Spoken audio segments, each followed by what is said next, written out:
జీవితం ఎందుకు నాశనమవుతుంది? చిన్ననాటి నుంచి తోడున్న స్నేహం,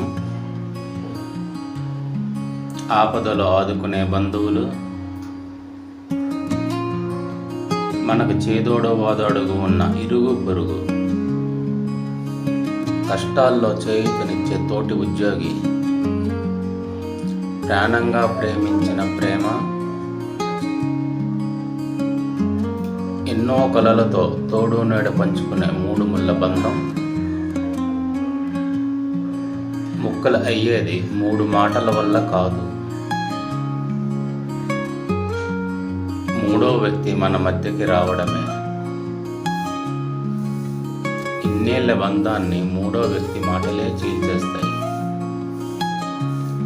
అందమైన జీవితాన్ని కూల్చేస్తాయి.